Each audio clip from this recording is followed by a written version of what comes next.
What is up, guys, and welcome to the next video.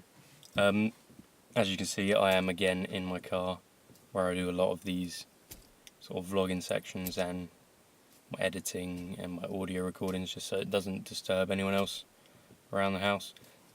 Normally I do them late at night as well, so don't want to wake anyone up and whatnot. But basically the video I've got for you guys today is arm day. So again, it'll be a commentated video of an arm session that I did last night actually.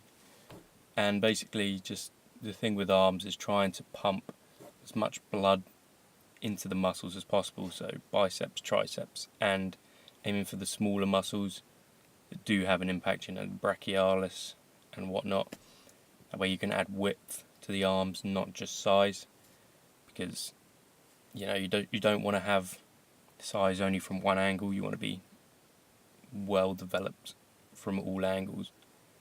And the way to do so, like I say, is pumping lots of blood into the muscle. So the way you do that is doubling up on exercises, so things like supersets or trisets, giant sets, or using different training systems, drop sets, pyramid sets, whatever you can to just keep forcing blood into that muscle.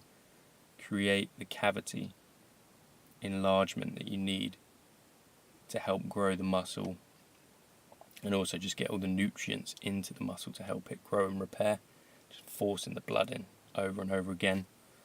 And also, let's be honest, who doesn't love a wicked arm pump? I mean, that's the only reason anyone really does arms, isn't it? Because they want to look swole as hell when they leave the gym. So I'll leave you with the video. I've got to go and do some more editing on another video, so I hope you enjoy it. Okay guys, we're starting off with some suspended bicep curls.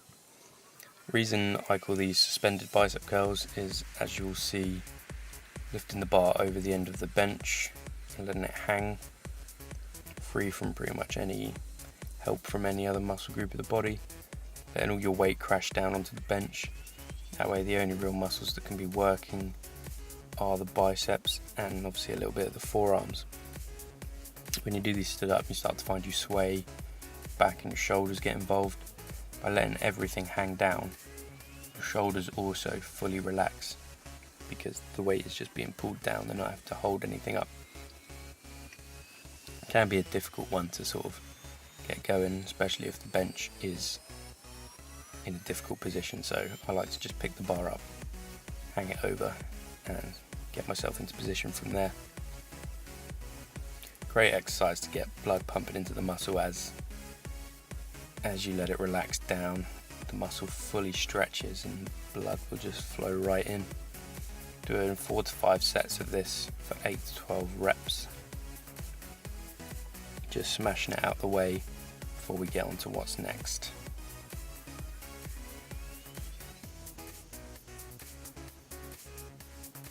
Next up is standing alternate dumbbell curls. So standing dumbbell curls, alternate meaning just one arm and then the other.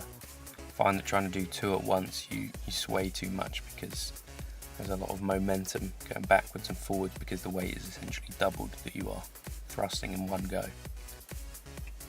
Turning the wrist in, the pinky twisting in as much as you can at the top of the movement, almost twisting the weight back out again, trying to turn your palms outwards. You should feel the contraction, even if you just did it while watching this video. If you bend your arm and then just twist your pinky finger, your little finger, away from your body a tiny bit more, you'll feel just a tiny extra contraction on the bicep. Just really hitting those deep muscle fibers and getting the full contraction that you want with these movements. Looking for probably 12 reps on each arm. You don't want to be going too heavy because again you're going to be using auxiliary muscles, shoulders, back, whatever it may be, to help get the weight up essentially, and you're going to be swaying and using momentum. You're not going to be focusing on the muscle as much as you should, so don't go too light. Make sure it's the right kind of weight for the amount of reps you need to do, but just focus on getting the contraction and making sure nothing else is helping out with the movement. you should feel a great pump from this, because as your arm stays down by your side while you curl the other side, it's just staying open and fully stretched, again allowing muscle to flow into those muscle fibers. Blood to flow into those muscle fibers.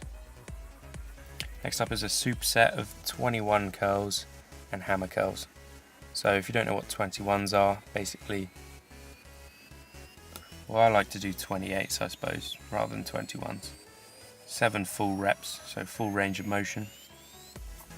7 of one half of the motion, whether it be the bottom half of the rep or the top half. Here I've done the bottom half, moving on to the top half of the rep. As you can see, really does put a lot of blood into the muscle, give you a massive pump, and it will hurt too. And then going back to doing the full repetitions at the end, you can see I'm starting to sway, but as you tire, this is to be expected.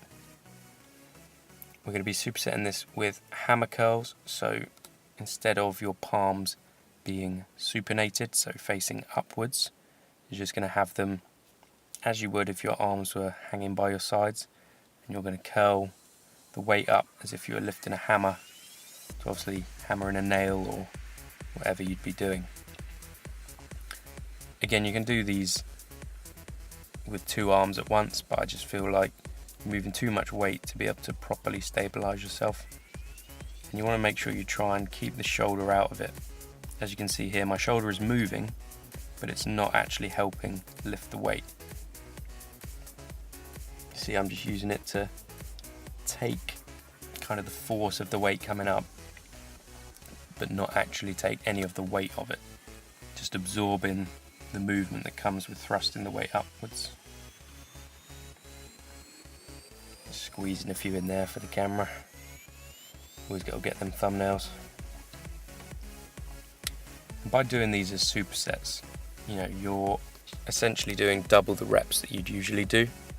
So you're not letting your muscle rest and recover, you're just consistently pumping more blood in and stretching it further than it feels it should be stretched, which will eventually lead to more gains, we hope.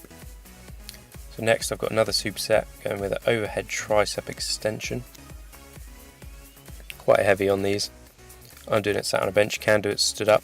Just make sure that you are keeping your back straight, which can be an issue, especially with the heavier weights. So letting the weight fall, controlling it slowly, pumping back up. You don't really want to let your arms come beyond a 90-degree angle. Somewhere between 90 and 45 degrees is probably the maximum of where you want to let it go. Otherwise you're going to be putting extra stress on joints like your shoulder girdle and your shoulder joint itself.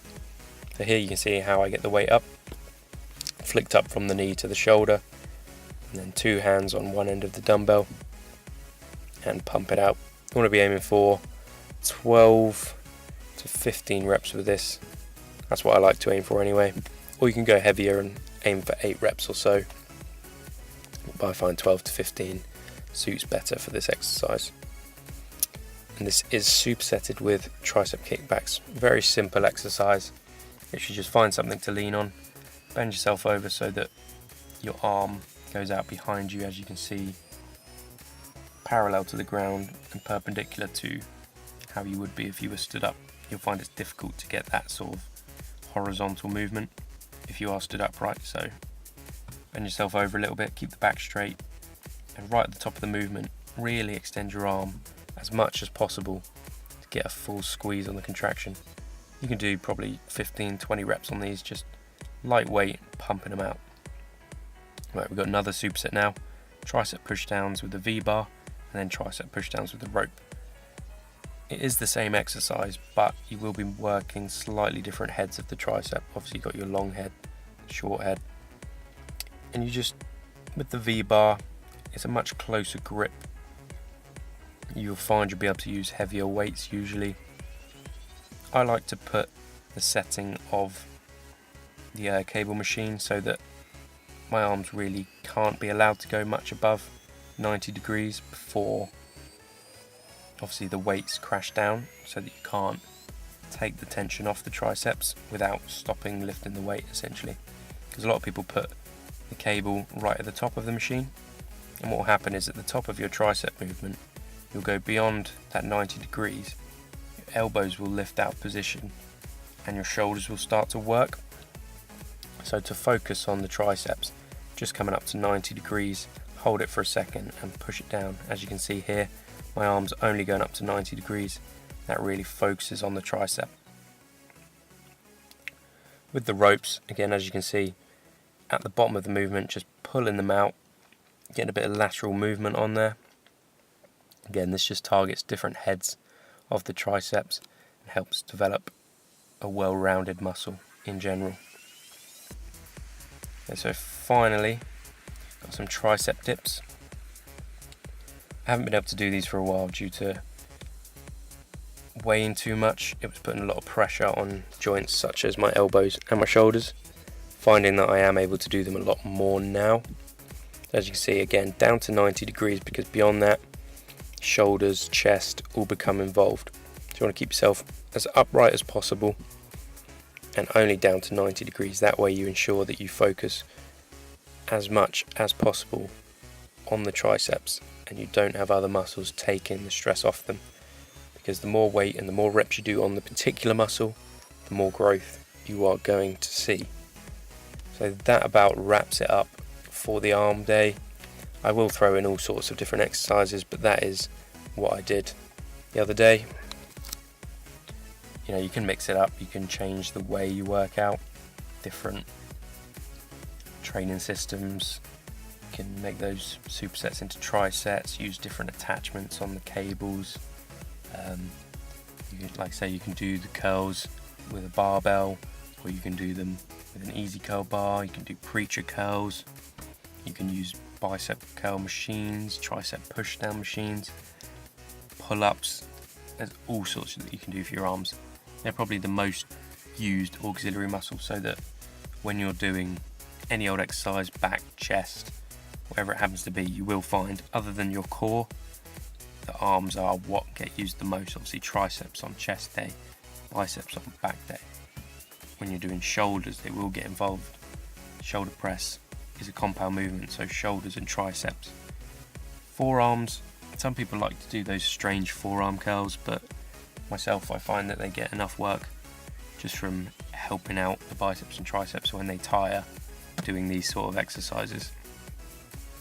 So that wraps up this video. There will be one more to come, which is the infamous chest day. So I'm going to sign off now, and I hope you enjoyed the video. If you did, make sure to leave a like, hit that subscribe button so you can stay up to date with new videos coming out. Trying to get them up as much as possible every day or two, just flooding them out there. Got a lot of content coming. Body power in a few days, so that'll be great. Get some more content then and just absolutely smash it. So I hope you enjoyed it, and thanks for watching, guys. I'll see you in the next video.